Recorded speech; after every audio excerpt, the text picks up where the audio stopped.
Today we have lesson number 11. It is about post-production. We're going to talk about editing techniques, raw cut and final cut, a little bit about soundtrack, adding CGI, sound in post-production, which includes design, effects, ADR, so we'll find out what is ADR, and foley. And also we will talk about color grading. So we've been talking about different stages of film production cycle, and usually you gave examples or gave more information about usually post-production, since it's connected with editing, it's connected with assembling the film all together. And so finally we've came to this stage where we need to assemble all the parts of film, and we will talk about all of these parts just stage by stage.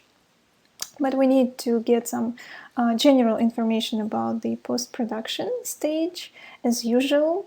So how much time does it take us to be in post-production? Is it the shortest period of time during film production cycle, or longest, or is it some kind of like average time that we spend?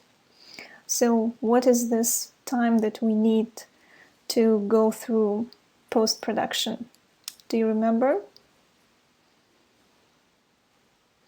How many months? If we speak about feature films, since for short films you cannot really have a lot of time. For 12 months. So generally you can spend up to 1 year being in post-production.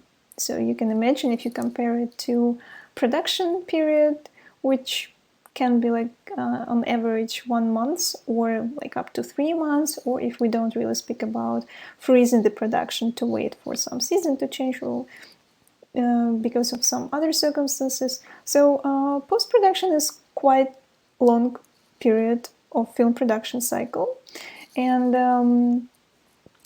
it needs something to do about film. So maybe you're a little bit surprised or not. So why would you spend so much time in post-production? So cannot you just edit film quickly? Why actually so much time is needed for post-production? What do you think? What can be, what can trigger people to stay in post-production longer? Or is it really so much time that we need to edit the film? Because like, can you imagine like editing film for 1 year? What's the problem?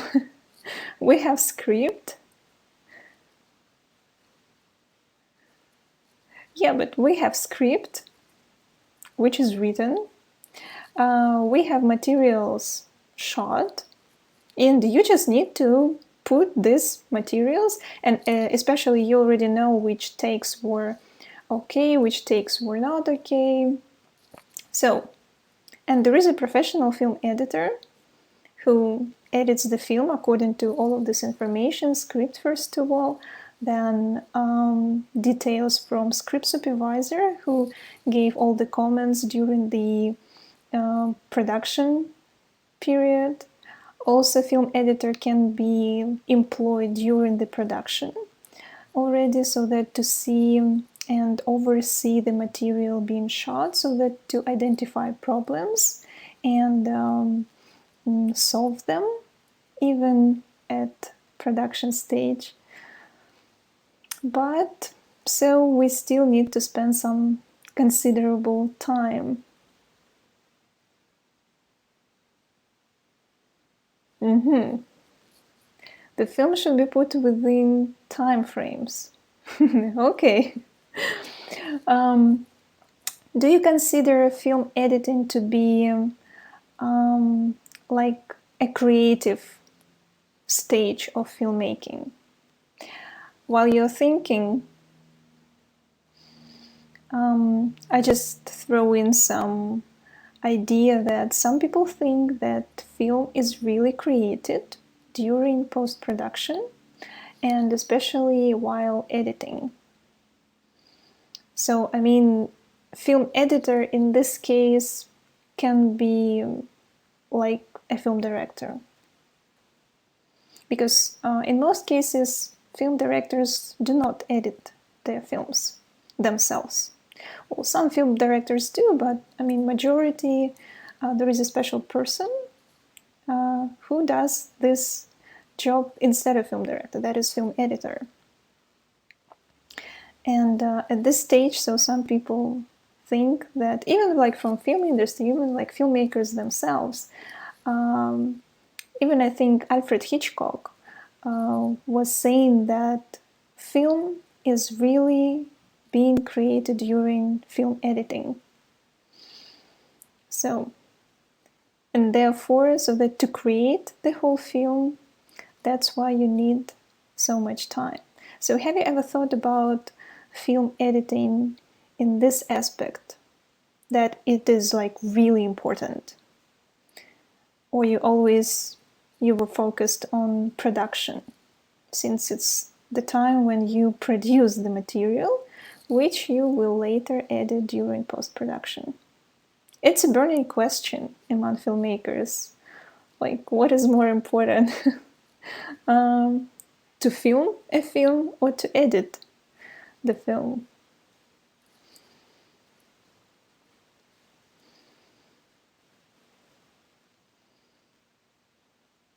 Mm-hmm. Yeah. Raw materials. So imagine that you would like to build a house. Of course, you need materials to build this house. So you can have specific, I don't know, blocks or some other materials, but the way how it will be built, even if you have like a plan or like sketches, still anything can really happen during the whole process of sort of assembling these blocks together. So at any point you still have choice to deviate from the initial idea or to find some new creative opportunities how to assemble your house in a way. So there is always a chance for you to have a little bit another version. So film editing is also about this kind of an approach, since you can really assemble another film during post-production. You can even change the genre of the film. So you can change it from comedy to drama and from drama to comedy. It depends how you will put your frames together. So what kind of effect you can achieve. So therefore, editing is a very powerful tool. And sometimes, even if you have like really not good raw materials, so post-production can save it. So we can have raw footage and we can edit it the best way so that to rescue the film. We have sound, so we can also play with the sound. We can add CGI so that maybe to say to solve some problems if, for example, the raw footage has some problems. And we can also experiment with color as well. And so there are some cases when maybe not everything was quite great during the production period, and so production crew and producers started to think that it seems like it's a disaster, but during post-production something great happened, some magic was done, and in the end film looked quite okay. So it became watchable, and so it's possible. So that's why filmmakers always say, so if something can go wrong during production, so we can fix it in post. So you can fix almost like everything in post, but maybe to some extent. So therefore, post-production and editing are quite powerful. So you can use it, of course. What do we need to know more about post-production is that it starts like right after principal photography, right after production. Sometimes, oh, is there anything with my sound or video? So can you hear me? Can you see me? So just signal me somehow. Okay, hopefully, hopefully everything will go smooth. But if you start losing me, yeah, so just let me know. Okay, so as soon as production period or principal photography is over, so post-production starts. But as you already know, so post-production from the point of view of editing, so it can already start during the production time. So when film editor starts to edit the raw footage so that to identify that, so he or she can put the scenes together and everything is fine. Or maybe some reshootings should be made. And then while editing, so we can start working with the sound, so that to assemble the sound together from our sound mixer, who recorded the whole sound on the set. Also, we need to think about the music score. If we haven't really started thinking about it during the pre-production and still don't have music composer, so now it's the right time to find one, so that to start thinking about the music composition. And then we need to see if we need to work with some CGI, or if we already arranged some visual effects during the production. So if we worked with visual effects team, so now again we need to have material from them, so that to put all these elements together. And we need a special person who will help us to oversee all this post-production period. So this person is called post-production supervisor.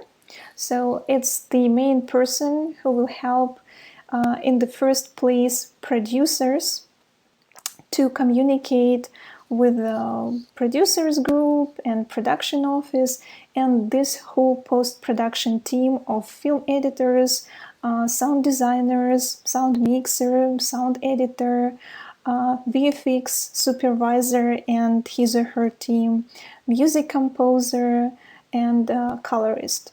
So there is such a person, and this is post-production supervisor. This person is also closely connected to production accountant, who works in production office and is responsible for the money workflow and for the budget regulation, so that to see that everything is okay with budgeting. And so since during the post-production, so budget can grow a little bit or maybe not a little bit, and a supervisor is the first person to tell us about some expenses that can become a little bit higher. So therefore, supervisor is quite an important person. Usually this person is employed during post-production, but maybe closer to the end of production period, so that to get to know a little bit early about the whole materials being produced and the whole amount of work. Well, but anyway, so that's the first person. And the next person is, of course, film editor. It's like the first one, since he or she will be responsible for the editing of the whole film. There can be not only one editor, there can be like 2 or 3 editors. It depends on the project, it depends really on how much materials was shot. And a film editor can also have assistants, but maybe they will be responsible for some minor editings of some minor scenes which will be then checked by the chief film editor. But anyway, when we think about post-production, we start to think about editing first. So, and when we speak about editing, so editing is on the one hand creative process, and on the other quite technical, because, well, you need a special program where you connect all the raw footage and you start like technically cutting scenes, frames, so that to put them together. So of course, on the one hand, film editor has to know how to work with these programs, and then on the other hand, how to actually, in a way, creatively connect these scenes together. So how to combine all these shorts together. Sometimes when you watch a film, you don't really maybe pay attention to some editing techniques, or maybe you don't really understand and see how the film is being edited. Have you ever paid attention? Can you actually spot that this film has a creative editing or some outstanding editing, and this film doesn't really have this kind of creative editing? So what's your connection to film editing? Okay. It starts all with history of filmmaking, since we need to go back and see how editing started to develop during the birth of cinema.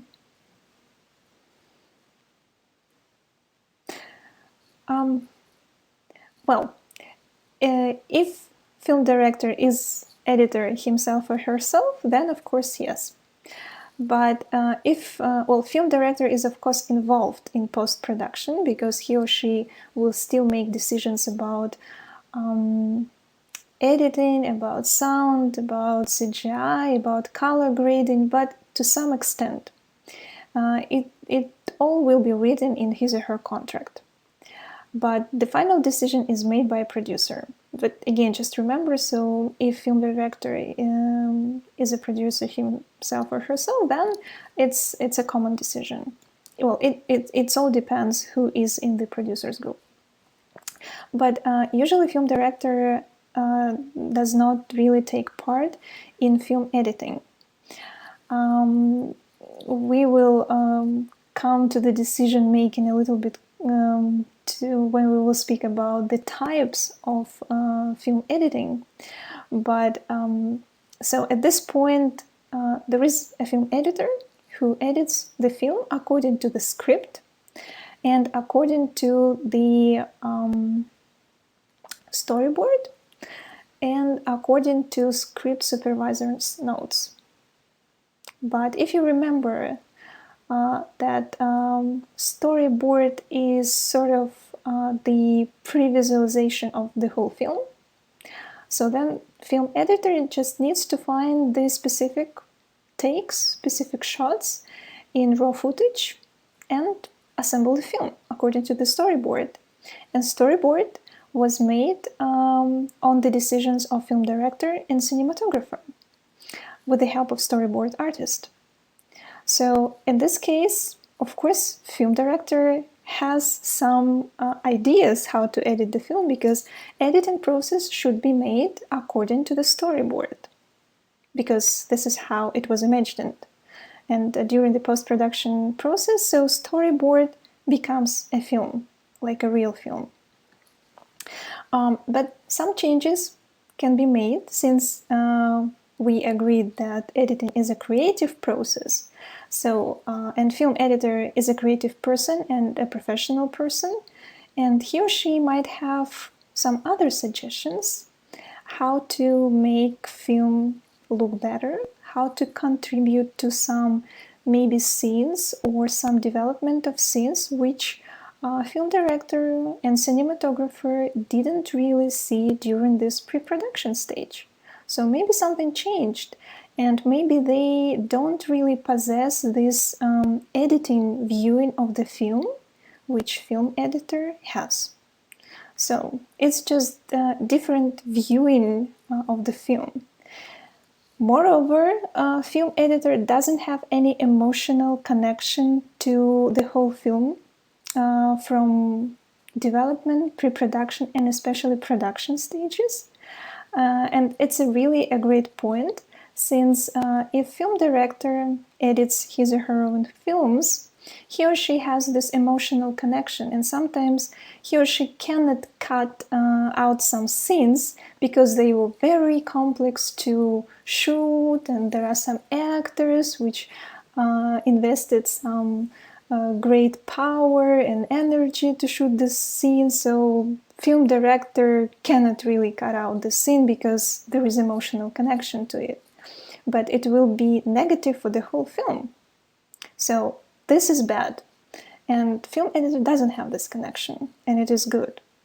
So this is how it works with film editor, and sometimes people say that in some cases it's really better to have like an objective person with cold heart, very pragmatic, but who will think for the best of the whole film and will not really think about the film crew, what this film crew went through so that to make this film, but will be thinking about the result. Yeah, so that's about film editing. And about the history, so when first films appeared, they didn't really have any editing. First of all, because they were short, and if they were short, there was only one shot. So filmmakers just put the camera, and there was some action performed in front of this camera. And usually it was just full shot, maybe a long shot and full shot. That's it. And of course, at some point, filmmakers started to think, so maybe they need to change the position of the camera during the shooting. And of course, having another material, another footage from different angle or from different shot size. Of course, during the editing and combining these shots together, they started to having this editing process. And then they started to have creative thinking how to combine these shots in a better way. So I'm going to show you some very first attempts how this editing process or like this creative thinking of something new being introduced rather than just some one shot from one camera angle was produced during the beginning of cinema. So, and you could tell me, so what happened?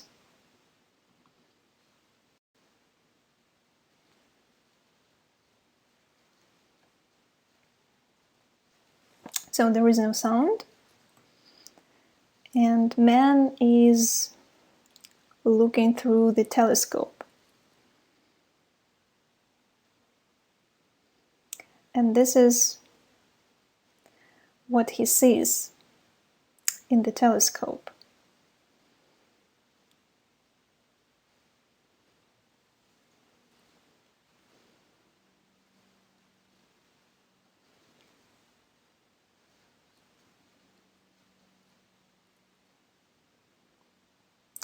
And then we cut back to the man with the telescope and what he does after this viewing into the telescope. So it is year just the beginning of 20th century, but it is already something creative. So there are two shots put together. Of course, you can have just one shot, a man looking through the telescope, but we don't see as an audience what our character sees. So therefore we need to have another shot. We need to see what he sees. So that's already creative thinking. That is already, on the one hand, film direction plus cinematography. But from the editing point of view, so you need to know where to insert this shot with sort of telescope point of view. So what our character sees through the telescope. So it's just the beginning of 20th century. It's one of the first attempts to combine two shots together. Now I'm going to show you another example. It's a little bit different one, but very creative.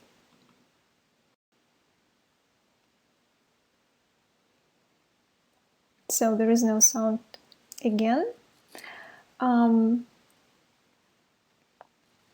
So you can see that the character is coming closer to the camera so that to do something. So you don't move the camera, but you move an actor coming closer to the camera.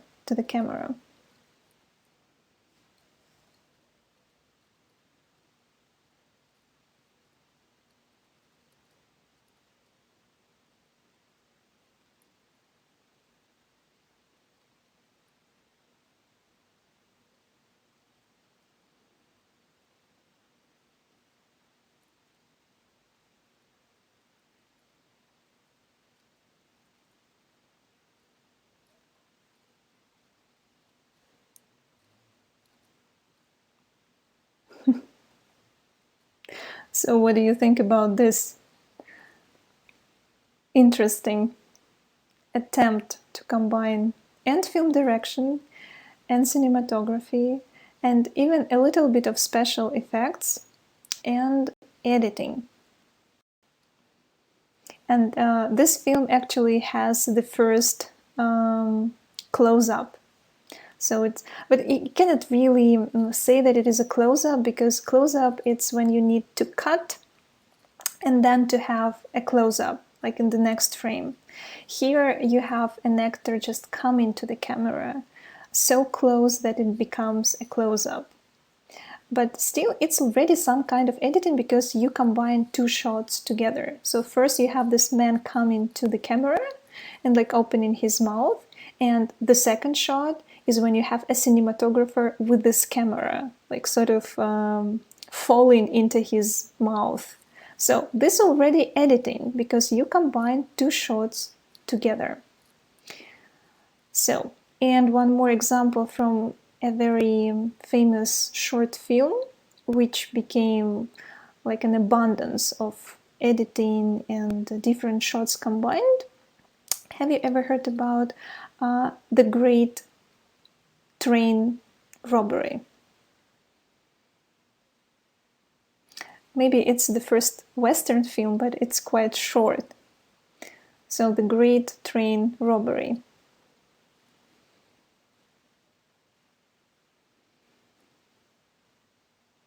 It has one of the most famous, first of all, it has, it's for the first time, actually the whole editing process took place, combining the different shot sizes and angles. Then there is like a narrative style telling the story, and then there is the famous cowboy shot. So I will show you just the ending of the film. It's 1903, somewhere here.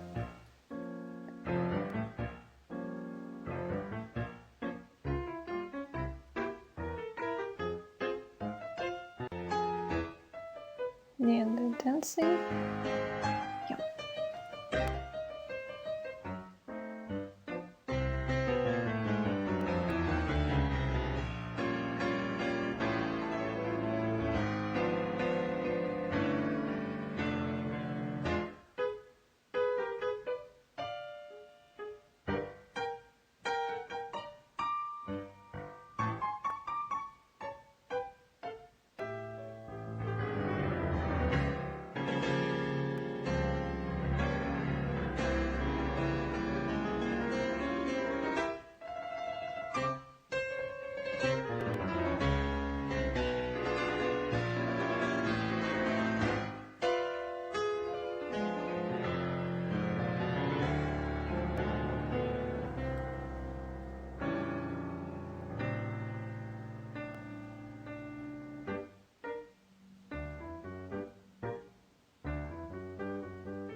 So, have you seen this famous last shot with this train robber pointing right at the camera and shooting?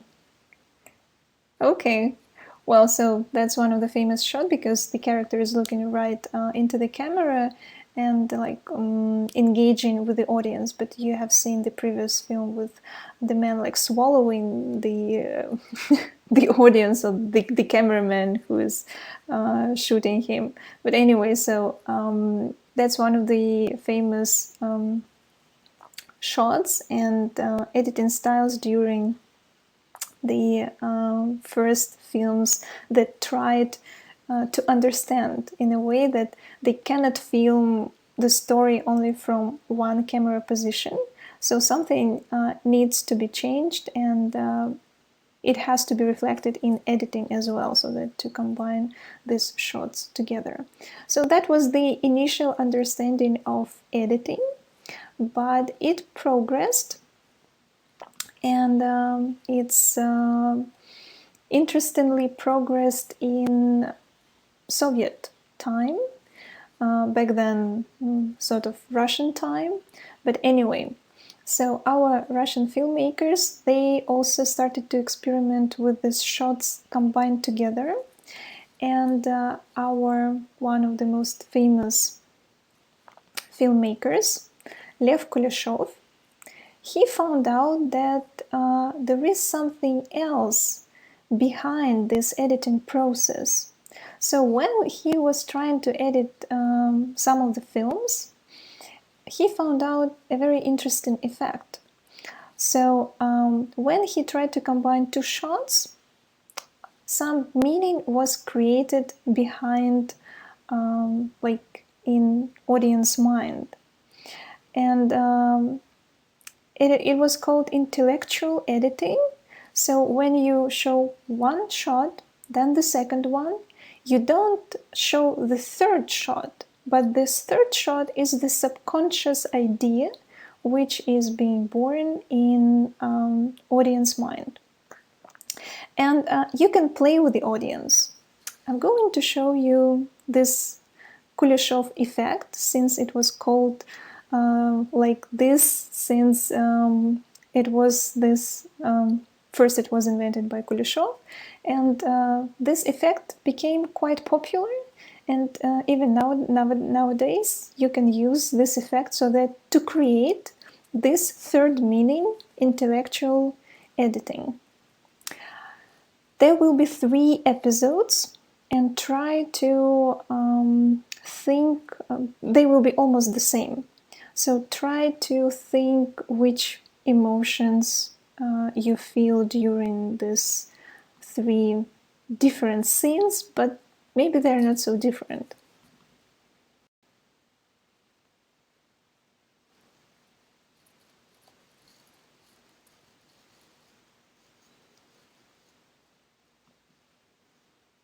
It's the first one. So you see a bowl of soup and a man looking at the soup.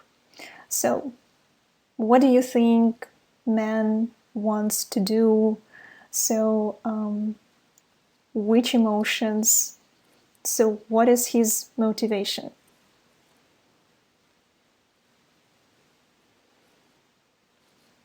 When a man looks at the bowl of soup,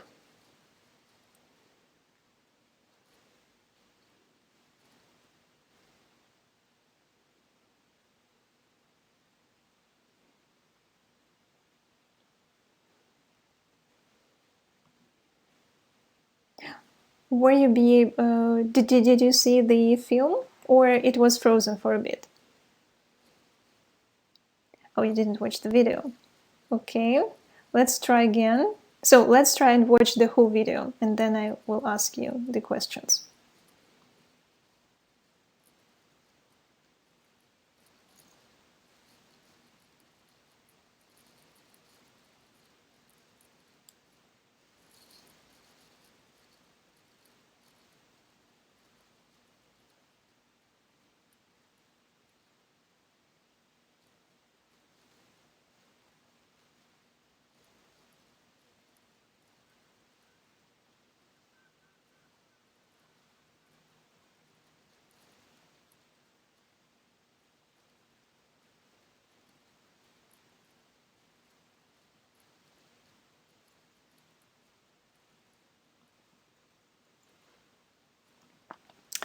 So the experiment is about the character, the actor is the same, but the next shot is different. And so if you see just a man and a bowl of soup, so you start thinking that the man is hungry, so he wants to eat. Then if you show that there is like a dead child and the man is looking sort of at this dead child, so you think that it's a tragedy and man is sort of suffering. If you combine a man looking at a woman, so you think that, well, this man is sort of in love with this woman, or he looks at her and there is some kind of a desire. So that was the experiment that Lev Kuleshov had, and he found out that it didn't really matter what actor played, what kind of an emotion, but if you just combine shots together in a proper way, so you can artificially create this idea behind these emotions. So have you ever heard about this effect, Kuleshov effect?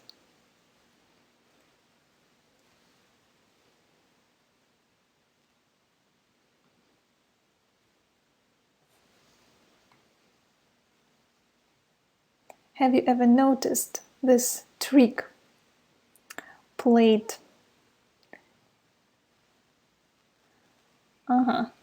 Okay, so if you saw the video, but maybe you didn't really connect it to some ideas or something like this. So that was the initial idea behind this creative and sort of new understanding of editing. So in short, sometimes you don't really need to shoot what you really need to get from actors, for example, or this is how a new meaning can be created during the editing. You just need to combine these two shots together so that to create the meaning that you need. But actors, they play the same emotions, so they play the same sort of like motivation and idea. But because you combine this acting with different shots, so you create this third idea, but it's already in audience, so you don't have to film it. Or for example, you didn't really film it during production, but now in post-production you can create it. So that's the creative method of editing. Another famous man who started experimenting with editing and actually did quite a great work and contribution to the whole idea of understanding of editing and analyzing editing was again our Soviet filmmaker and film director Sergei Eisenstein. So he was a student of Kuleshov, but he had a little bit different understanding of editing, so he also liked to make these opposite shots together so that to create the so-called juxtaposition, or he also called it collision montage. So when you put these two striking shots or irrelevant shots together, even irrelevant, and because these shots are irrelevant, you can create like a higher and more intellectual montage or editing. You can create much higher ideas behind, and it's like much higher and much more creative. So, and it's not only, so there is the distinguish between actually the word montage and the word editing. So not every editing can be called montage, but like every montage is editing. So they say that editing is a pure technical process when you put shots together. So you don't really put some extra subtext or you don't really care about it. But montage is about creative process. It's about like thinking how you can put this maybe irrelevant shots or some kind of maybe not really shots according to the rules that you can put together. For example, a close-up and then like a full shot, because there will be a huge difference in size. But still, if there is some kind of an idea that you can put behind it, then it's okay. So it's about freedom, it's about some new ideas, and it's also about creating metaphors. So editing is also about this metaphors and about film language as well. But this film language is being created during post-production by a film editor and not really by a film director. So if it's something that film editor saw, but film director didn't. I'll try to show you a very interesting video about Eisenstein montage, so that you see how different montage can be, since it's 5 rules, how usually film editors edit the film, what rules they apply, and I hope the connection is okay and you will be able to understand these different techniques, since there are examples involved. So if something goes wrong, just give me some sign.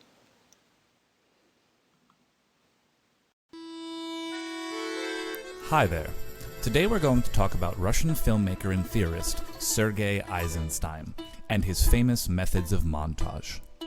Since the word montage has come to mean any edited sequence, it's important to note that while all montage contains editing, not all editing is true montage with a capital M. If the cut simply shows us another physical angle of the scene, coverage as it is commonly known, this is not montage in the Soviet sense of the word. According to Eisenstein, montage was combining shots that are depictive, single in meaning, neutral in content, into intellectual contexts and series. In other words, two neutral images colliding to illustrate a third, undepictable thing. So now that we have a basic understanding of what montage is, and isn't, let's dive into Eisenstein's 5 methods. Metric montage is cutting according to an exact measured meter or length of time, irregardless of the content of the shot itself. Eisenstein cites the patriotic demonstrations from the end of St. Petersburg as an example of metric montage. Here, the cuts are made irregardless of their individual content, but rather to create a sense of chaos amid the gunfire and explosions. Another utilization of metric montage is in ratcheting up tension by shortening the pieces while preserving the original proportions of the formula.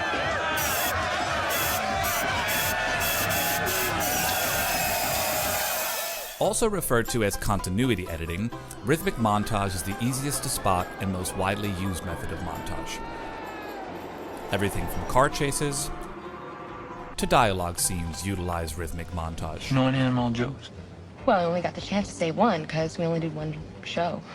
In rhythmic montage, each shot's practical length derives from the specifics of the piece and from its planned length according to the structure of the sequence. The Odessa Steppes sequence from Eisenstein's own battleship Potemkin is a prime and most frequently cited example of rhythmic montage, and indeed has been homaged and parodied many times throughout the years. Now, montage methods are not mutually exclusive, and metric and rhythmic elements are certainly found within our next 2 methods. Tonal montage is based on the characteristic emotional sound of the piece. That's great, Sergei, but what exactly does it mean? Well, think of tone in this sense as any visual or oral characteristic that 2 different shots could share in common.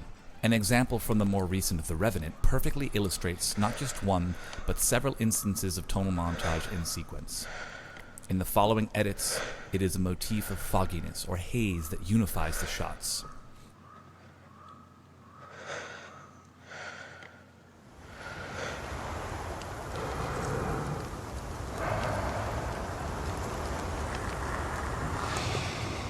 There are other tonalities you can use as the basis for your montage as well.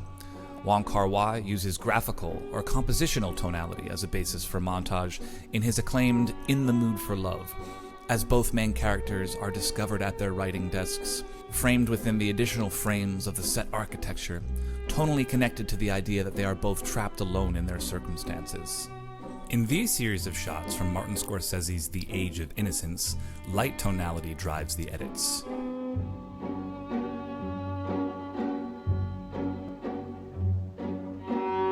In this cut from Apocalypse Now, oral tonality is utilized.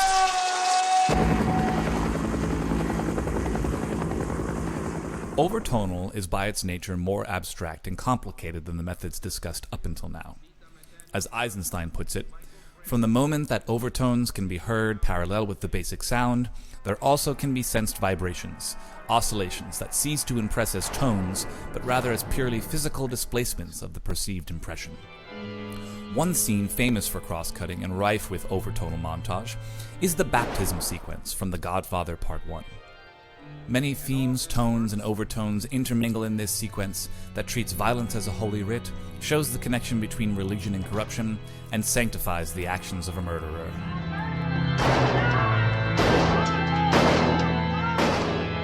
I do renounce them. Filmmakers like Terrence Malick and David Lynch, famous for their poetic approach to filmmaking, where mood and tone supersede logic and plot, oftentimes rely heavily on overtonal montage. Eisenstein said intellectual montage is montage not of general physiological overtonal sounds, but of sounds and overtones of an intellectual sort. One glaringly obvious example from a well-known film is the cross-cutting of the caribou being slaughtered with Willard killing Colonel Kurtz in Apocalypse Now.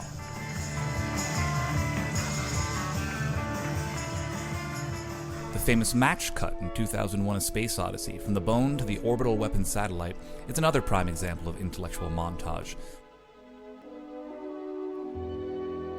So there you have it, folks. Eisenstein's 5 methods of montage, explained and exemplified for your viewing pleasure.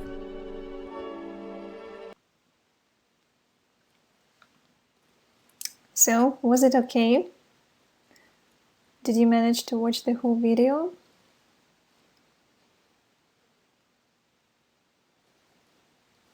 So, could you spot the different approaches to montage? Okay, great.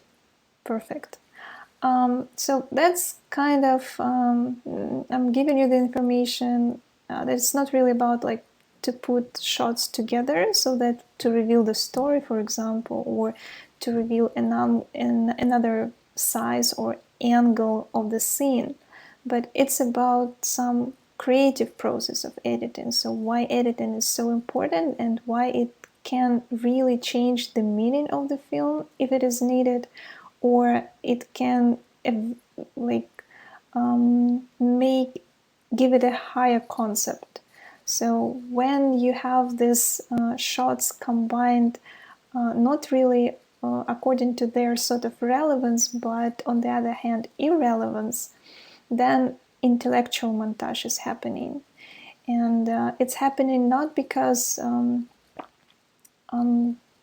the film editor or maybe even film director try to make film less great. Just on the contrary, they want the audience to think, because it's like a puzzle, it's like a riddle. So you see the first shot, you see the second shot, and there is something that is between the shots. It's like reading between the lines. It's like watching between the frames. So that is so great about the films which have this kind of montage or editing. But well, if we speak about the difference between these two words, I don't think that many filmmakers really think about the difference between montage and editing. You say editing most of the times and not really montage. Montage is a French word, it's a nice word, but anyway, so it's a little bit different. So coming back to your question about who is responsible for editing, so we need to go to some expressions, professional terms. So we can have raw cut, we can have final cut, and we can have such an interesting name as Alan Smithy, but I hope you remember it maybe from marathon stories that we had back in March. But anyway, so we have like usually 3 steps which we go through during the editing process. And the first time you assemble the film, so you can call it like raw cut because it's like really raw, or rough cut, even assembly edit, or sometimes it's just called editor's cut because it's the first time that we can sort of put this film together. We do not expect too much from this first assembly, but it's in a way it's the time when editor can throw in some ideas and some of his or her vision. So how like a person from not being involved into pre-production and production, and the person who for the first time sees and reads the script and sees the footage. So what can be done with this film? So when a word in a script becomes an image in the footage, because sometimes this first assembly can reveal some really interesting and creative solutions to the editing process. Then we go into the sort of called collaboration between editor and film director when they viewed the first assembly, and director has a chance to make the corrections, maybe to reject all the creative ideas of film editor since it's not really working for him or for her, or maybe to find a compromise and really see something that he or she didn't see before. So then we have sort of like the second director's cut, but of course it cannot be not really like the second, it can be third, fourth, and so on and so forth. And after it, so the director's version, the director's cut is viewed, and with producers, with studio, and if it's okay, so then it's a happy ending. So that's the way the director wants to have this film, and so the film goes to the next stage. But if, for example, producers don't really like director's cut, then they want to make changes, and they start working closer maybe with the film editor rather than with film director, and they try to make maybe even another film out of this whole raw footage. So that can be quite a painful stage, since at this point, if the vision of the whole film is absolutely different between film director and producer and studio, and the film director is not really happy anymore about the result, so he or she can just take off his or her name from the final credits, and in this case he or she will be called Alan Smithy. So it will be said directed by Alan Smithy. It's fine. I mean, it's not really fine, but film director has always an option to take off his or her name from the project if it's just totally different and not acceptable to what initially everybody agreed to.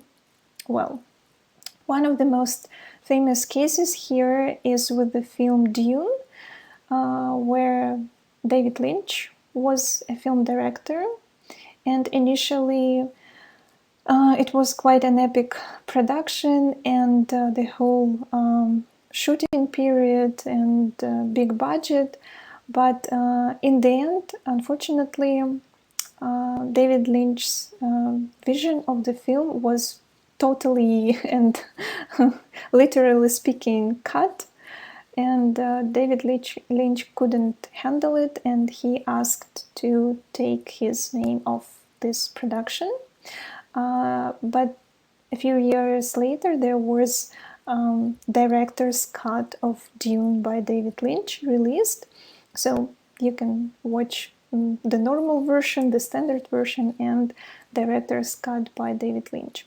Actually, sometimes you can see that there is a film, the official one, the release form, and there is the director's cut. So what does it mean? It means that at some point maybe film director agreed to some producer's comments and the official version was released with this producer's comments, but some time later, maybe like a year later or 2 years later, the director's version was released. It was not really released in theaters and at some film festivals, but it became available so that to show what was the real vision of film director for this film.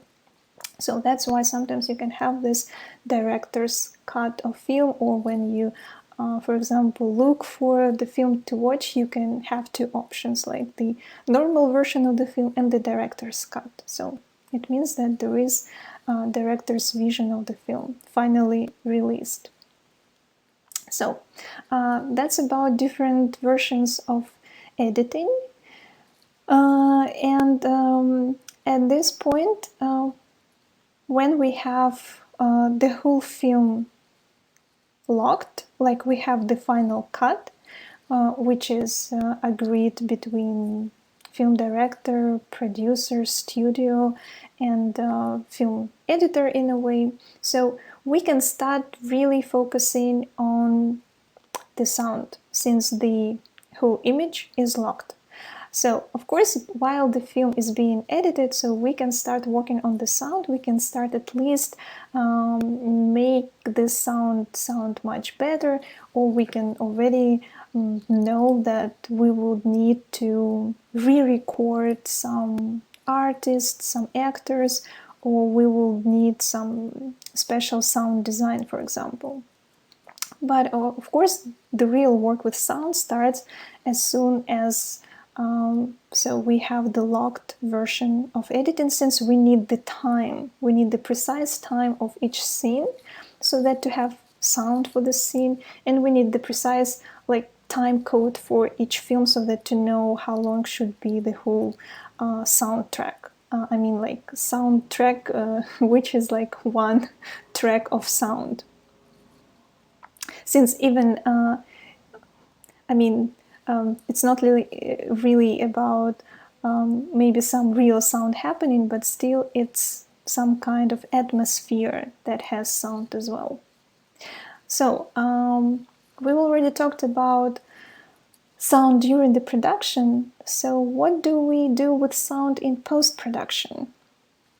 In post-production, we are thinking and we are going to design some special sound effects, so which were not really recorded during the production, but we need something additional, or maybe really artificial, recorded or created during the post-production. So this is sound effect, this is the sound design.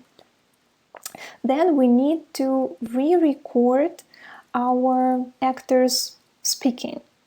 So here you need to distinguish between dubbing. Dubbing is when other actors speak for original actors. And when we need to re-record the same actors, it is called automated dialogue replacement, which is ADR. So it's the original actors re-record and synchronize audio segments. And also we have foley artists.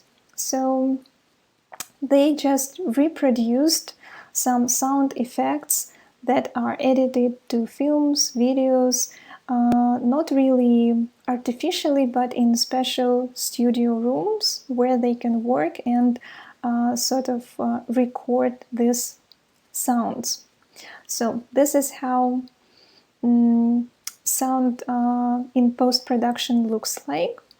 And the person responsible for working with all of these different sounds is sound editor. So he or she is responsible for selecting and assembling sound recordings, so that to give then all of these recordings to the sound mixer. So again, remember from the previous lesson, so sound mixer is the person responsible during the production period, so that to record the sound.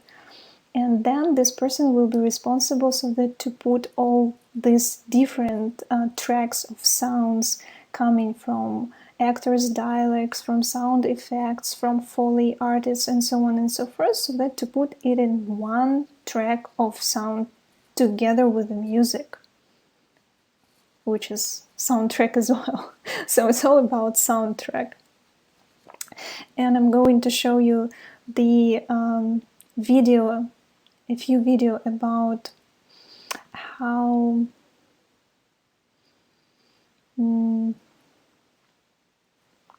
actors, they re-record some audios for themselves, and actually how they record audios for animation films. So they go to special ADR studios, and so they try to act there as well.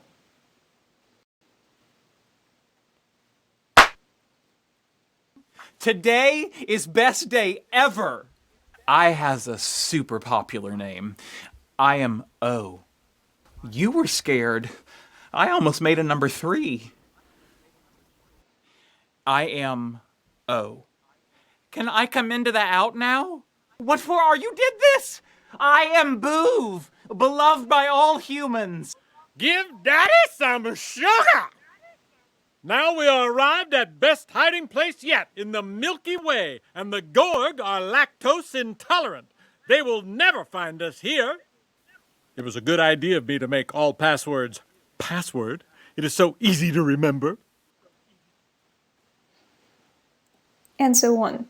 So you can see that there is only actor, and they have scripts in front of them. They can also have video, so that to be more synchronized with the scene that was shot, or with the animation film that was being created already. So it doesn't really matter, but I mean, it's artificial atmosphere for them. So they don't have other actors maybe, so they're just alone, but they need still to act. So they need to produce the same acting skills and acting speech that was maybe on the set, but unfortunately, so they had to re-record the sound since it was not really recorded well, or they had to change the words that were said on the side, but now there is something different. Or with like animation film, so it's just you animate your actor. So this is how it happens. Was the video okay? Could you see it? Have you seen actually the animation film Home?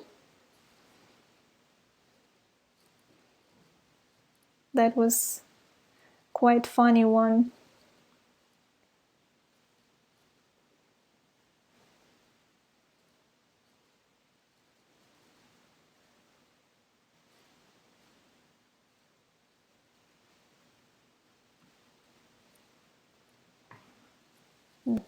Good. So now we are moving to Foley artists, so that you see what is Foley Studio about, and so what is this Foley? So Foley actually comes from the last name of oh, great. So now you can show her how the sound was created. Okay. So Foley comes from last name of Jack Foley. So he was the first one to start doing this sound creation and sound recording in special studios.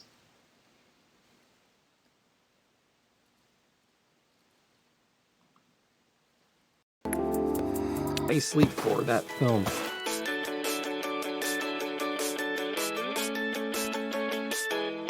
Foley is the art of putting sound effects to picture after a film has already been shot. See that big gust of wind on the right, so I gotta focus on that and get that perfectly, each little flutter happening right there. Now it's cut to a huge close-up. When they shoot a film, the sound is concentrated on the actor's dialogue, so we go back and recreate all these sounds for drama and detail, and just to bring the film to life. We perform what won't be cut from a sound effects library, the live sound effects, once the picture's been assembled, and hopefully with as much visual effects. Usually visual effects is working on their changes, and we'll be getting them daily as they're making. If it's a big effects movie, in tandem, the sound effects editors are in their rooms editing sound effects, the music editors editing music, it's getting scored, and then it all comes together at the end. So we're all sort of working at the same time. I get the film in reels, little 15-minute chunks. They're called AB reels. Then I'm given a list of the sounds that they want me to do. Fortunately, we have somebody who spots the footage for us at this number on the time code. You go there, and they would like to hear this person's footsteps. Sort of a map of the movie is what the sound effects the Right. supervisor provides for us. Sometimes we can't see things coming, so you'll see a streamer, which is the line going from left to right on the screen, and when it hits the right side of the screen is when we will make our sound, so a sync point, the smack. We're going for the smack across the face, so as soon as it hits that, helps us to be more precise. You got 2 streamers for me? I usually start with the actor's footsteps. That would be the most frequently done sound to add. I can't think of a movie where we don't do human footsteps. Sometimes it gets tricky because the film editing will change and then you got to stop and then punch in. And people don't always realize we're walking in place. And we have to control our breathing, so you're not hearing my female breathing while I'm doing a heavy man running for blocks. I did a track movie and it was about Prefontaine. I'm looking at the screen going, no way. Because I had to do him and then I'd do the other runners too. So I was running track the whole day. These shoes I'm gonna wear because they have a nice, deep, resonant, authoritative sound and hopefully menacing. It all depends on the shoes. And so on. So this is mostly about Foley artists. So these are the people who help us to create detailed sounds which were not really recorded during the production, since so that to record all of this like noise from clothes, from footsteps, from some other details, you need to use like microphone for every detail like this. Of course, you cannot do it during the production period. It's just too much. So you do it in post-production, and there are such special people with they have big ears and they need to collaborate with the footage, I mean with the locked editing version, so that to know which of course scenes are being selected, and so to know the precise time code of scene, so that to know how long this new sound should be created. It's quite a fun job actually, as you can see. So you spend your time in Foley studio and you have different equipment, and they also mentioned that they cannot even remember single film without any footsteps recorded. So footsteps is the most probably painful part of Foley artists, because you need to find special footwear, you need to be of special complexion, or like to produce this special complexion of man walking, woman walking, child walking. So it's kind of fun, but sometimes it's just too much. Yeah, and Foley artists, they decide so what kind of different sounds they need to record for every scene. So because they see, like in this scene with Superman, so you saw the Foley artist tried to create the sound of his costume waving in the wind. So there is one sound, then footsteps on the ice, so that's another noise, and so on and so forth. So that's kind of an interesting work during post-production, and then you need to integrate this kind of sounds coming from Foley artists as well, together with dialogue, together with other sound effects like artificial sounds coming from sound designer as well. Then of course music, and some other sound recorded during the production stage. So a lot of sound, and you need to put the sound together. So that's about sound mixing.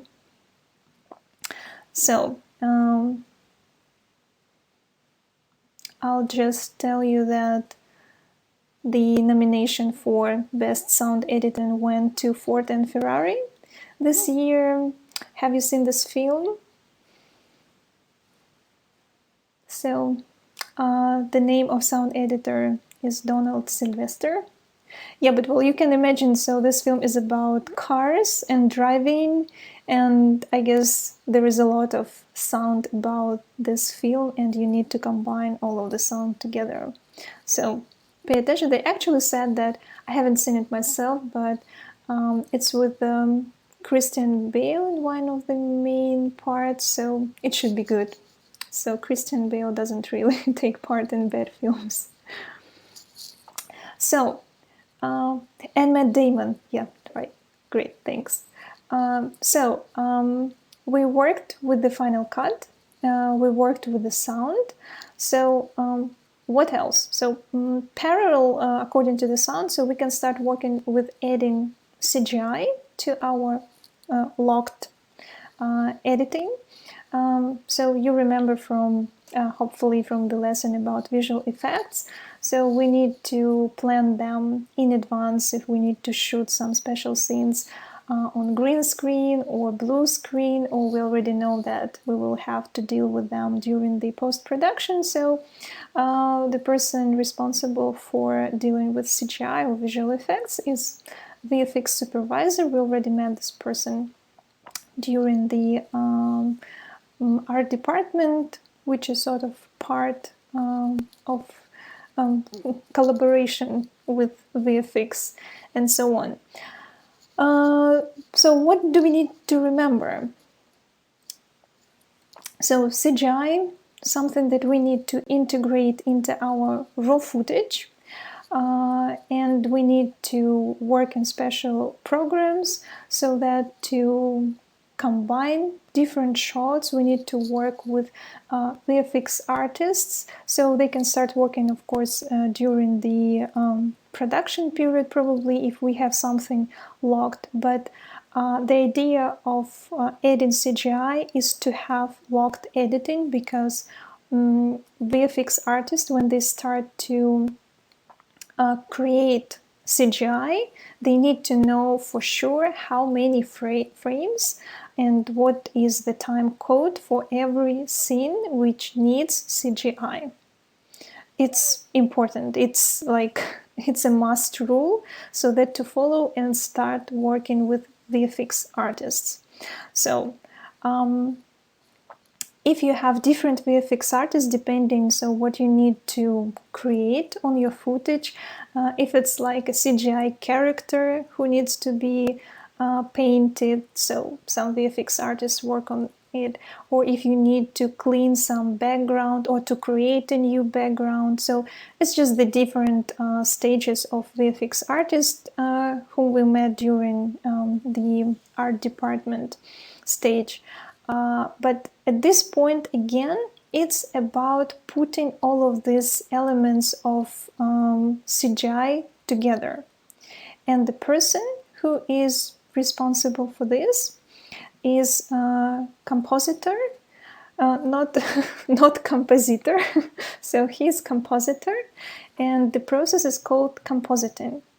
So it's when you put all of this CGI together onto the image which is locked during the editing process.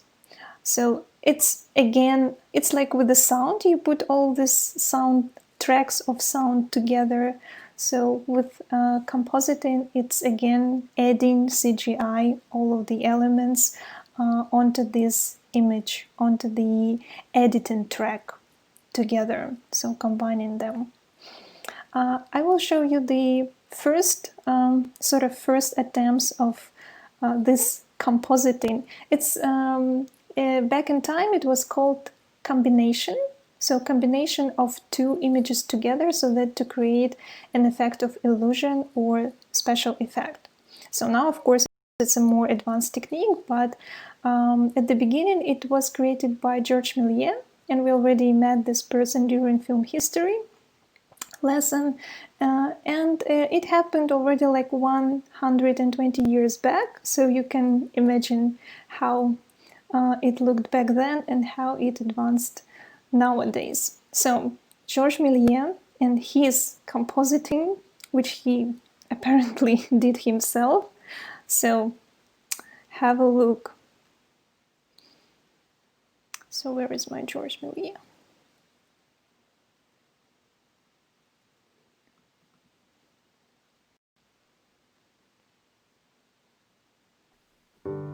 (1898).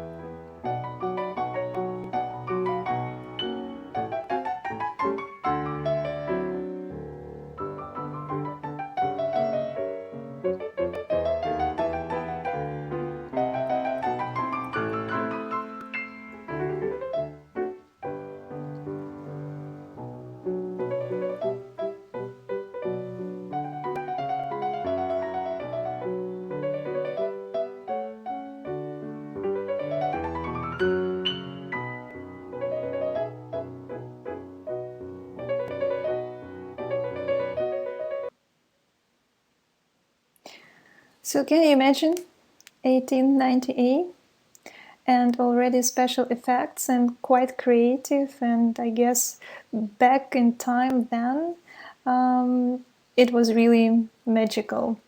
So you could observe some magic together with filmmaking. Filmmaking was a magic.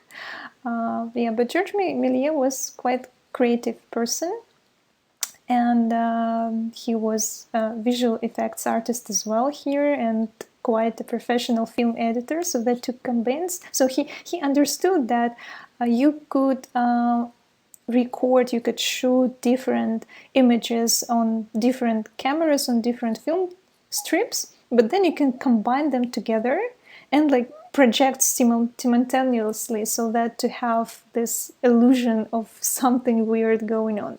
So that's how it looked back almost 120 years. So let's see how it looks now.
So, how do you feel about progress in compositing since Georges Méliès?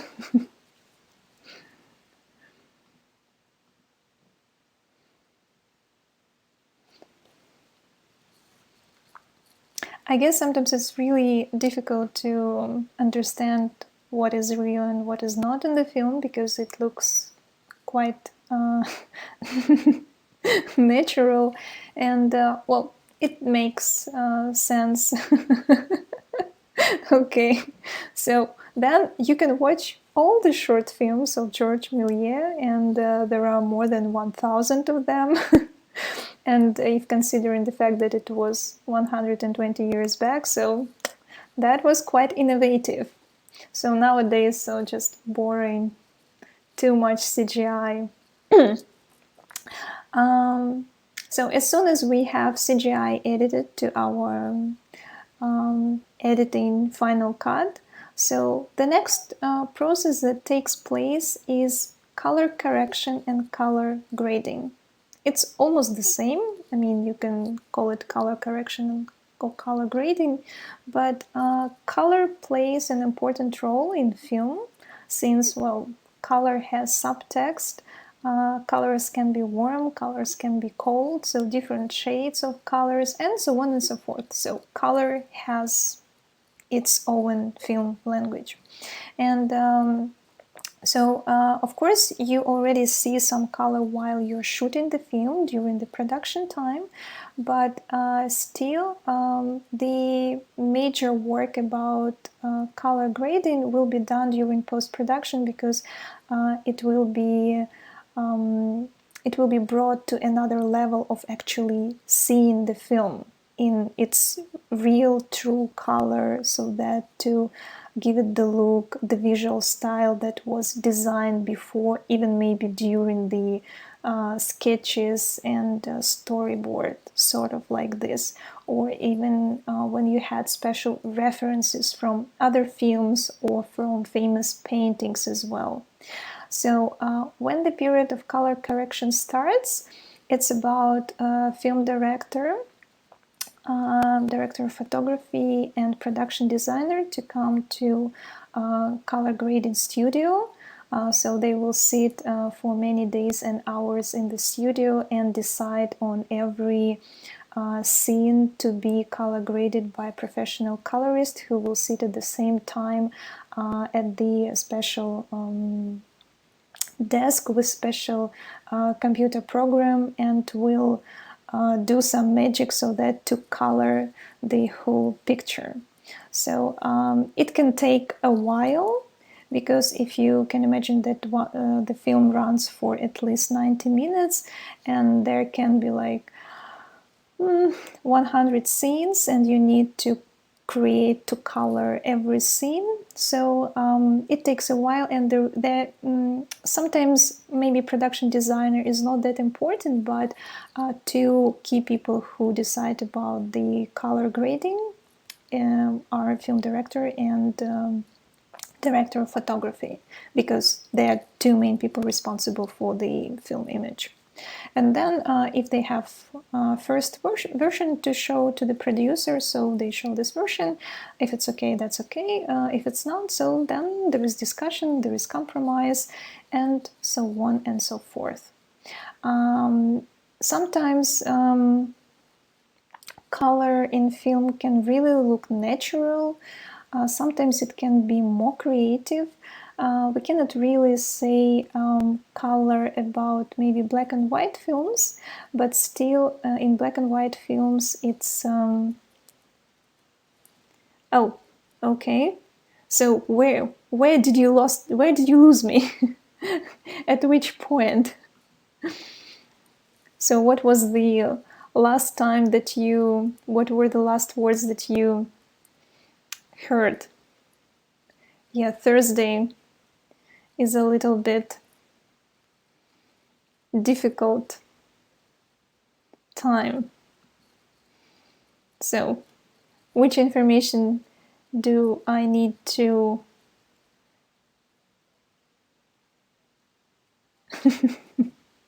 okay.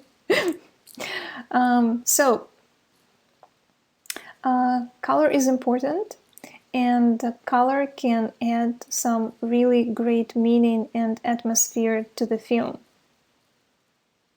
Okay. So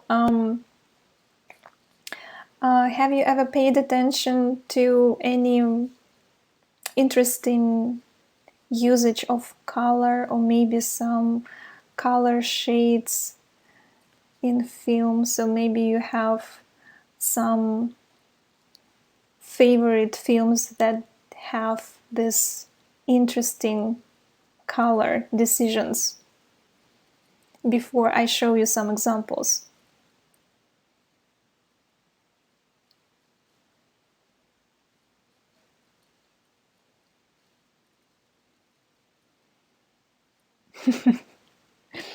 Okay, so then, yeah, Wes Anderson is really great about colors. Well, first of all, because he is concentrated about composition, light, and color used in film, and yeah, so for Wes Anderson, color plays a huge role. Okay, so I'll show Parasites. I would say Parasites for me is more about composition rather than color. Well, it has color, but I mean, if compare Parasites to Wes Anderson films, I would say that Wes Anderson wins. Sin City had a very revolution in color usage in some details. The same thing happened in the film Pleasantville. If you saw it, when a black and white film starts to turn into color, but at first, so there were some details colored. Yeah, so you see, so colors are quite important and they create special mood. Okay, so I'm showing you some, so the way it happens, and then some subtake, it's better to say psychology behind it. So first, with how I color grade a typical shot, and then look at the creative application of color effects in cinema. I can find that midpoint between too dark and too bright. For this kind of thing, I'm probably going for between 50 and 70 IRE. Then I choose a analyzed color is to use a vector scope and a waveform. I'll embed a great video about scope, and this works for all ethnicities into the shadows. And finally, getting a slightly flatter look by increasing the shadows and the midtones a bit. So now those are pretty much matched, and it looks like they both could have been shot at, say, 11 AM. We can make them both look like they were shot at dusk by taking the original daylight shot, darkening it slightly, cooling off the color temperature, and dropping the saturation a little bit. And then we head over to our... So you can actually navigate yourself and do the color grading in editing programs. And if you're more professional, to perform it in like real professional color grading program, which is DaVinci. So you can like literally turn some and push some buttons and change warm colors into cold colors. But I mean, it's almost the same as you do it with your photos. For example, if you go to your mobile settings, if you need to edit the photos, you can play sort of the same things when editing colors of your photos. So it is almost the same idea with editing color for video. And so the psychology behind color. You be able to sleep in a room painted bright red? Might be hard, right? I'm on no sleep. No sleep. You don't know what it's like in there. Colors elicit emotions and have a psychological effect on people. So unless you're shooting in black and white, in which case definitely review our video on tone, this is the video for you. Because today, we're going to show you how colors can be used to create mood. But you can go beyond placing a blue tint over an entire sequence. You can determine specifically what type of blue you want. There are three factors in determining color.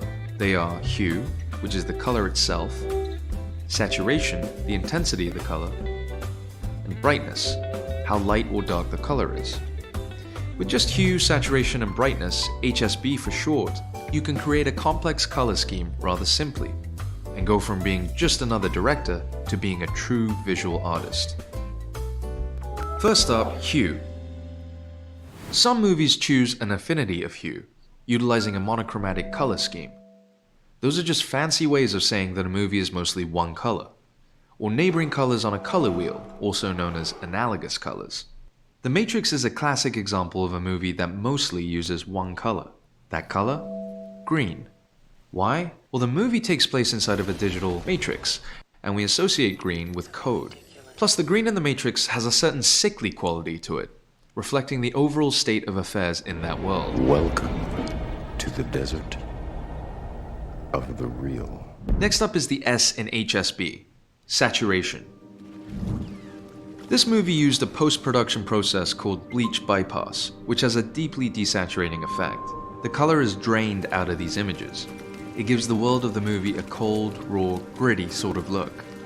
It also becomes reminiscent of the faded photographs, the black and white newsreels of the period itself. It takes us back in time. The final of the three is brightness. Earlier in this series, we covered brightness in terms of a film's overall tone, but brightness can be used to affect individual colors as well. Sometimes a movie elects to use entirely bright colors, particularly movies from the Technicolor era. Back then, bright, vivid colors were a reason to see the movies alone. On the other hand, during darker scenes like this, you could almost forget that this movie was shot in color. Now let's see what it's like when one movie does both. When the destiny of a great fortune is at stake, men's greed spreads like a poison in the bloodstream. It's using all darker colors. Contrast that with this scene, where all the colors are bright. In both instances, every element you see was chosen for its darker color, or lighter color to create a contrast within the film. Wow. So by utilizing hue, saturation, and brightness, you can precisely identify the right colors to create certain feelings in your audience. Bright images often seem lively and exciting. Darker images often seem dramatic, and on it goes. But rules were made to be broken. I don't make the rules. Okay, I'll make it as easy for you as I can. You get to decide what the colors mean. It's your movie, it's your world, and so make it your color palette. How do you make a violent red, the color of blood, feel like something else? In Her, Spike Jonze uses red to connote love. He does it by associating the color with the lead, Theodore, as he searches for love and ultimately finds it in his operating system. Hello, I'm here. Oh. Black is for bad guys like Darth Vader, right? Well, sure, until it's for Batman. I'm Batman. You get to make your own rules. Look at how Wes Anderson uses saturated colors to make otherwise mundane scenes about a family pop almost like a comic book, while actual comic book films ground their high-concept plots in gritty, realistic tones. With the wealth of options post-production now provides, it's easier than ever to control the color palette. Of course, color grading can be an expensive, lengthy process, and it rarely can make up for a project that lacked a thoughtful color design strategy in pre-production. Want to dive deeper? Check the link to grab our free Film Color Theory ebook for more examples. So, how was the video? Was it okay? Could you see it? Hopefully it was not frozen.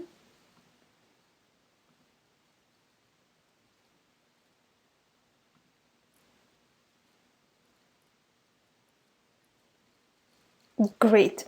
Super. Okay. So, I hope that you learned something new, and your example with Wes Anderson was mentioned because Wes Anderson is quite a key person to work with the color. And so next time you see the film, so try to pay attention to color usage as well, since it's subtext, it's psychology as well, and film language, of course. So we did color grading of the film, and we can move to the next stage, which is fun stage. It's when you generate titles, credits, and graphics. So you write the final credits. So you need to write there all the people involved in the production of the whole film.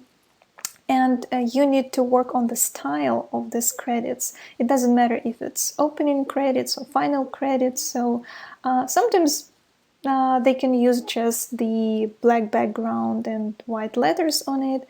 Some people go very creative and crazy about final credits because they say that actually when you see the first frames, when you see the opening credits, it's already telling you about the visual style of at least film director. And if the whole movie is supposed to be some kind of like a visual masterpiece, so you cannot really start it with some poor entering or opening credits. So have you ever paid attention, or maybe you can give me examples of some creative opening credits? Have you ever paid attention? Sometimes some fans of some certain films, they are really looking forward to the opening credits because every time this or that part of the movie comes out, so it's different, and it's like it can be sometimes even like a music video, which is presented like an open credit for film.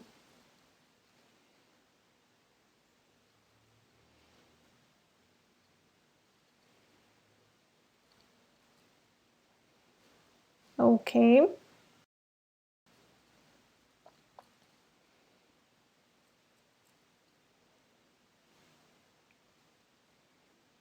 Because I'm going to show you some examples.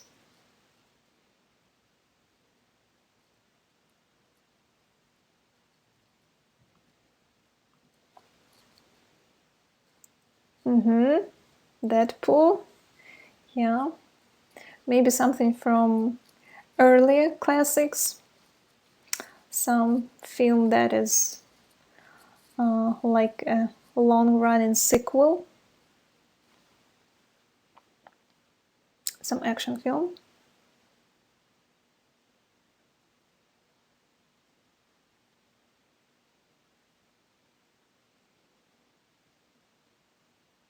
There is, of course, a rating of opening credits like Star Wars, iconic opening credits, and iconic soundtrack of opening credits. Yeah. Are you a fan of James Bond?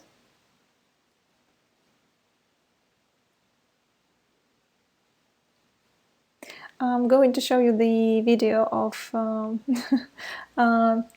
10 best opening credits. So, and I'm going to show you like, I guess, top 3, so that we'll be able to watch at least something.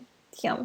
So let's see if we have Deadpool, Star Wars, or maybe James Bond among this top 3. The titles. Born of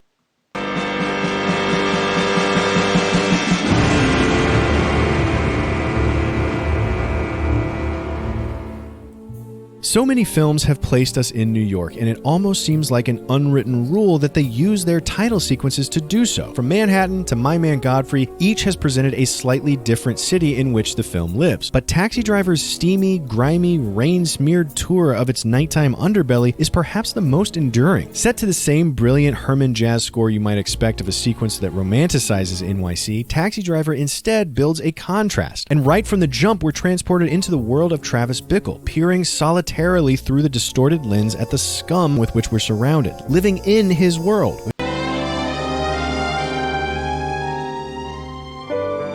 From To Kill a Mockingbird and the terrifying John Doe in Seven. However, for our number 2 pick, we think there's something so wickedly genius about the way we meet the titular character from Stanley Kubrick's Lolita.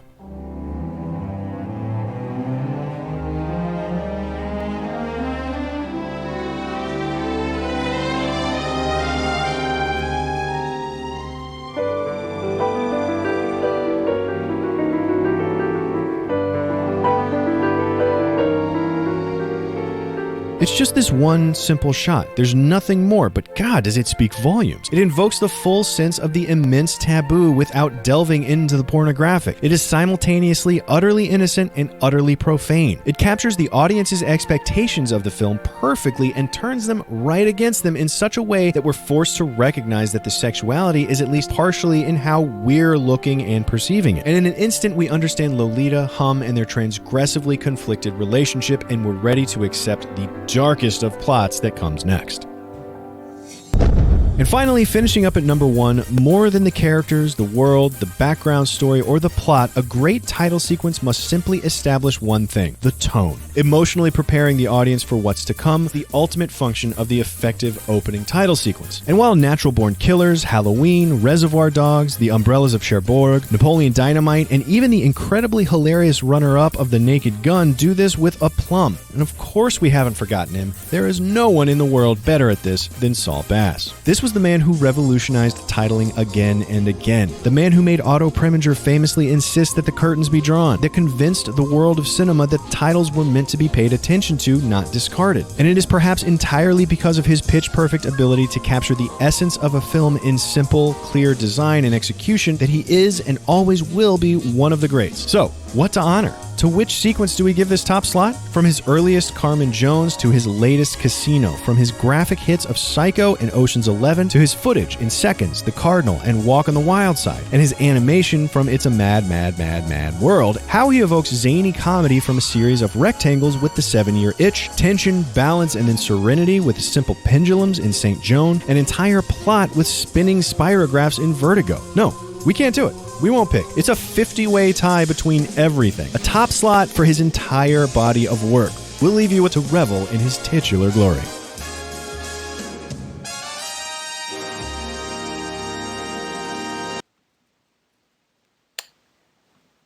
So, number 3 was for Taxi Driver. Then number 2 went to... Jesus, I forgot. I was concentrated on Alfred Hitchcock's, which is Lolita. So number 2 went to Lolita in this iconic opening shot.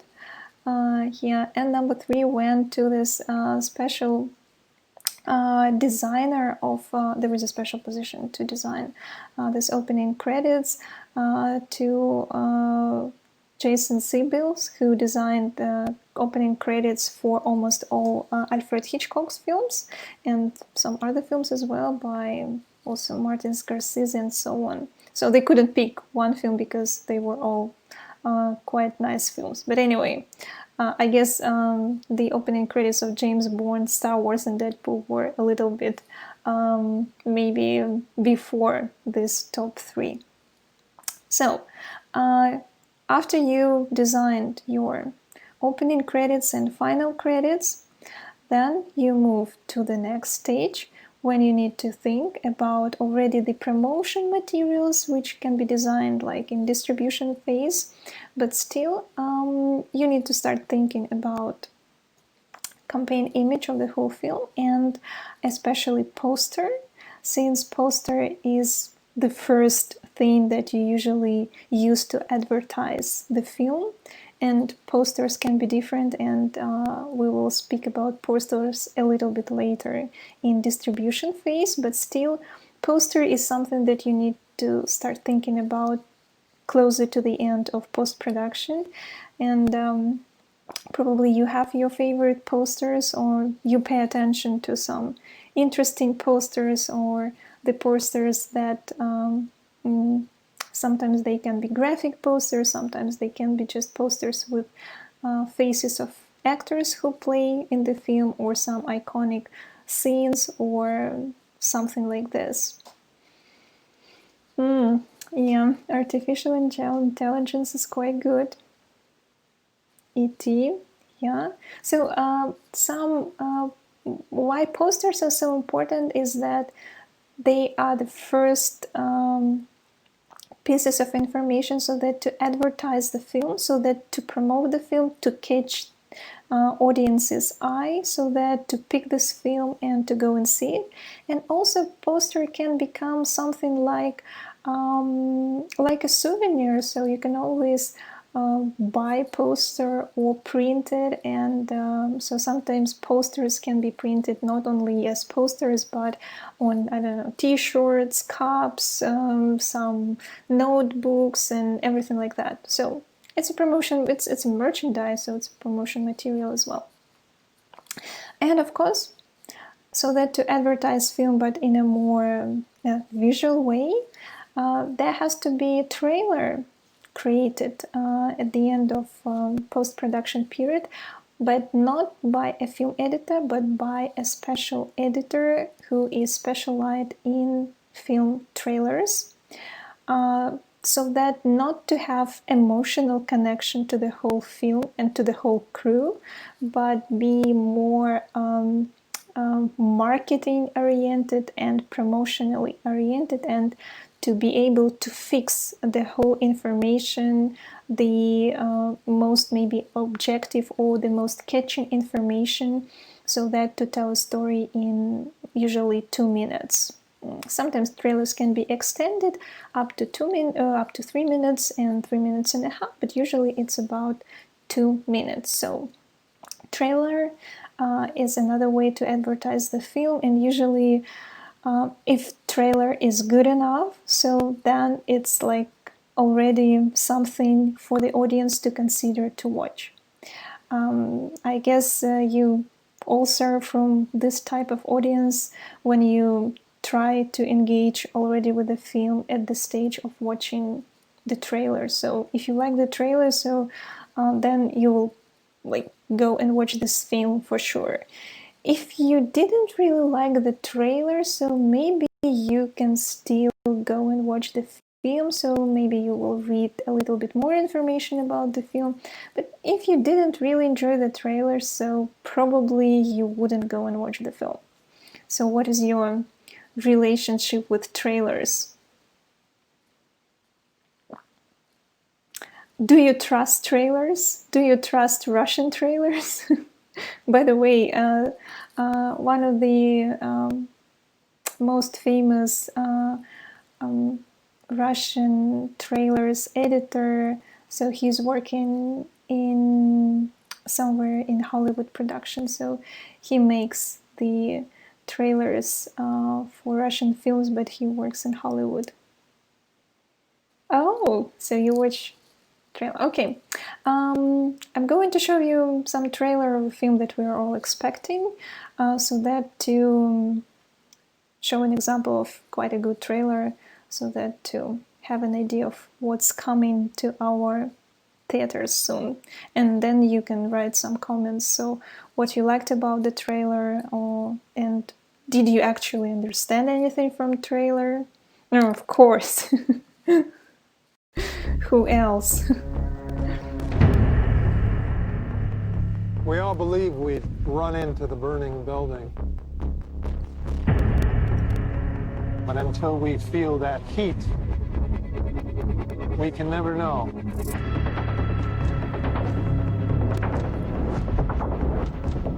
You do.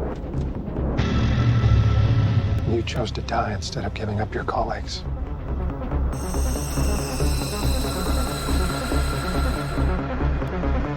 That test you passed? Not everybody does. Welcome to the afterlife. To do what I do, I need some idea of the threat we face. As I understand it, we're trying to prevent World War III. Nuclear holocaust. No. Something worse. All I have for you is a word. Tenet. It'll open the right doors, some of the wrong ones too.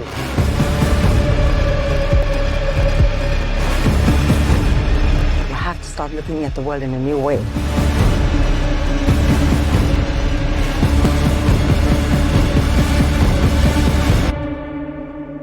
Don't try to understand it.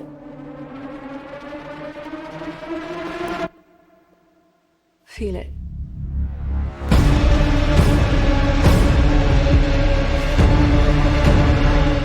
hell happened here?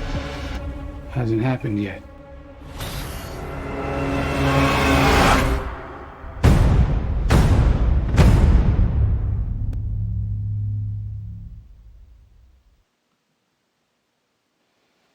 Yeah, the official trailer said 17th of July, but still no film. Yeah, so you wrote some comments about Denzel Washington. Yeah, and his son. Yeah, they have the same last name. So this is... yeah, Nolan is crazy. He plays with time, and he's quite stylish, and I don't know what you feel, but I'm intrigued. I mean, it's already, I mean, I got the information about the main conflict from the trailer, I got the main characters, I got this visual idea, so I already can read the subtext from maybe shots, compositions, decorations, production design, I mean the whole color grading. So it's already talking to me, so in which atmosphere, in mood I will find myself when I go and watch this film at a film theater.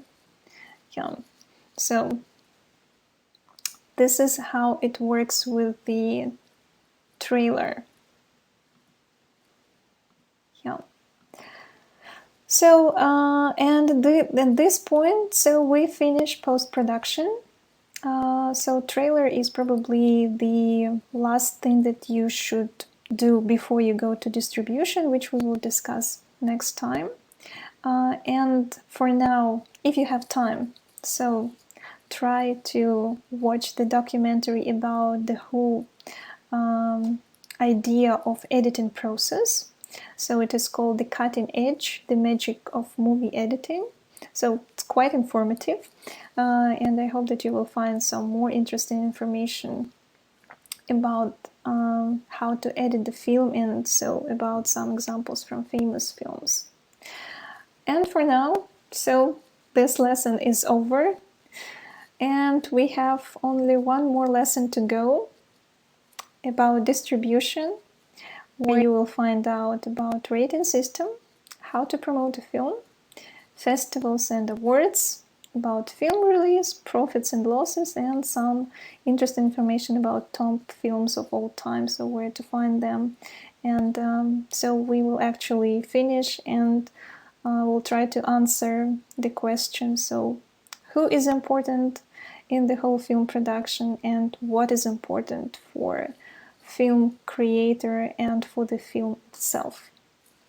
So, do you have any questions about our long lesson? I hope that you don't feel worse after this lesson.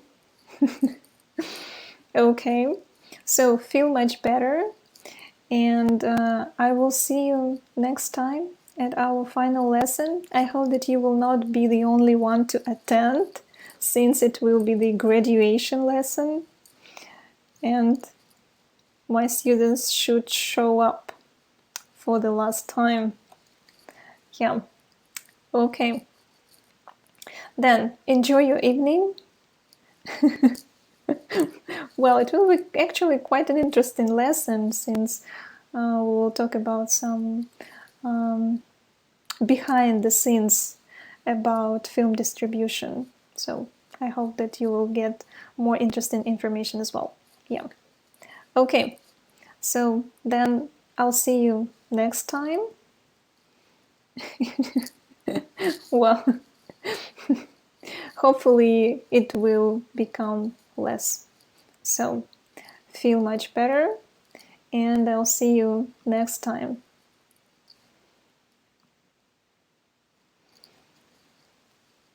Yeah, it